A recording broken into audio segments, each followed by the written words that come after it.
Hello everyone, আশা করি সকলে ভালো আছেন। তো আমি যেটা বলেছিলাম যে তাণ্ডব অথবা তুফানে জিৎ কেমিও দিবে তুফান 2-তে, তো সেটাই হতে চলেছে।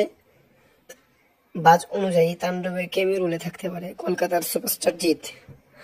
আগামী 9 মে ভারতে যাবে তাণ্ডব টিম, সেখানে তাণ্ডবে বাকি শুটিং হবে আর জিৎ সেখানে শুটিং এ যোগ দিবেন। উল্লেখ্য, শাকিব খানের নতুন সিনেমা মানে অনেক বাজ রিউমার্স, সো এটাও তেমন একটি বাজ। সত্যতা জানতে হলে আরো কিছুদিন অপেক্ষা করতে হবে। তো এটা যেহেতু রাইহান রাফি বলেছে তিনি সিনেমাটিকে একটি ইউনিভার্স ক্রিয়েট করতে চলেছে এবং লায়ন সেখানে ইন্টারেস্ট থাকবে, এটা অনেক জায়গা থেকেই। এবং এখানে এবং লায়ন প্রযোজনা করবে এসবিএফ, হয়তো উইন্ডোজ হেঁটে গেছে আর কি, লায়নের সাথে এসবিএফ যুক্ত হয়ে গেছে। এবং তাণ্ডবের যে কেমিও দেবে সেটা লায়ন হিসেবে সুপারস্টার জিৎ মেগাস্টার শাকিব খানের তাণ্ডবে।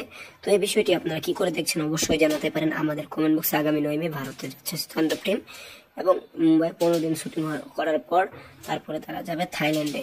ঠিক আছে, তো আজকের ভিডিওটি এ পর্যন্তই। ধন্যবাদ পুরো ভিডিওটি দেখার জন্য। আর তাণ্ডবে জিতকে দেখতে আপনারা কতটুকু এক্সাইটেড কমেন্ট করে জানাতে পারেন। শাকিব এবং জিৎ একসাথে আসছে খুব শীঘ্রই। থ্যাংক ইউ, ধন্যবাদ।